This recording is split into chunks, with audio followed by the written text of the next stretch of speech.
현재 일본과 전 세계의 올림픽 관련한 각종 전문가들의 말로 인해서 일본 사회가 술렁이고 있습니다.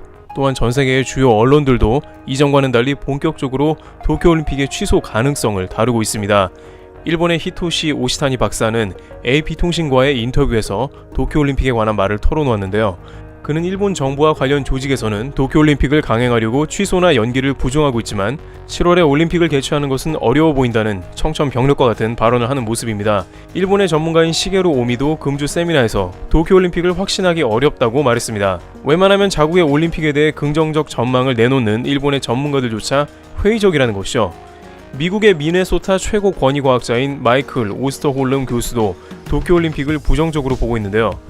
그는 일각에서 여름이 되면 모든 상황이 나아진다는 근거 없는 의견이 여러 곳에서 제기가 되고 있는데 여름이 되면 나아질 아무런 과학적 근거가 없다며 도쿄올림픽 조직위원회 회장인 요시로 모리가 제시한 7월 말에는 아무 문제 없이 올림픽을 개최한다는 의견에 대해서 정면으로 반박하는 모습입니다.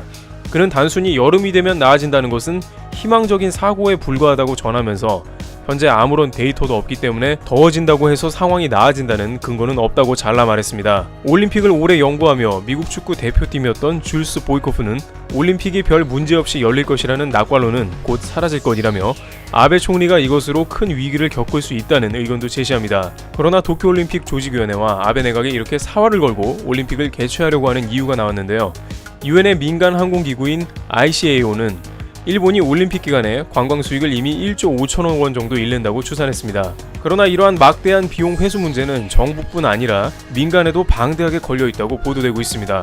도쿄올림픽 관광특수에 적극 베팅한 일본 각종 회사들의 막대한 자금이 대출 혹은 투자된 것으로 파악되는 것이죠. 실제 숙박업계는 일본 정부의 도쿄올림픽 외국인 유치 및 관광 드라이브 정책으로 인해서 2021년까지 약 8만 개의 객실을 새로 짓기로 하며 건설 중이고 이미 관련 시설 자금 펀딩이 끝난 상황인 것입니다. 일본의 항공사인 저펜 에어라인 역시 2억 달러 이상을 들여서 집 에어 도쿄 저가 항공사를 출시하는 것도 도쿄올림픽을 통해 관광 수입이 폭발적으로 증가할 것으로 내다보고 투자를 진행한 것으로 파악됩니다.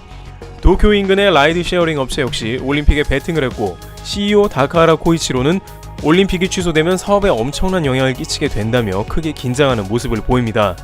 올림픽 이후에 정부는 무조건적인 적자가 예상되며 일본의 경제적인 부진을 거듭할 것이라는 관측이 안 그래도 다양한 일본 경제 매체 등에서 심각하게 제기되고 있는 상황입니다. 그런데 민간 분야마저 대규모로 투자한 금액에 대해 단기간 투자 회수 및 대출 상환 등이 어려움을 겪을 것이라는 전망과 더불어 올림픽 취소설이 등장하자 관련 분야에서는 촉각을 곤두세우는 모습입니다. 스포츠 분야에서도 각종 경기 및 예선이 줄줄이 취소되고 있는 상황이 속출됩니다. 당장 3월에 열리기로 한 도쿄 마라톤은 엘리트 그룹을 제외한 나머지는 전격적으로 취소가 된 상황이며 몽골 양궁 대표팀은 도쿄에서 베이스 캠프를 철수했습니다. 여자 축구 대표팀들도 예정된 예선을 끝내지 못하고 있습니다. 도쿄올림픽의 자원봉사자 모임도 당초 3월에서 5월까지 연기가 되어 위기감이 감돌고 있습니다. 관계자들은 도쿄올림픽 데드라인인 3에서 5월 사이에 취소 여부에 대한 심각한 논의가 있을 걸로 관측합니다. 이와 같이 도쿄올림픽의 암운이 갈수록 드리워지고 있으나 일본 당국은 어떻게든 강행한다는 입장을 지속하며 과연 2020년에 올림픽이 제대로 열릴 수가 있을지 전 세계적인 관심을 불러일으키고 있습니다. 트래블튜브 여기서 마치겠습니다. 감사합니다.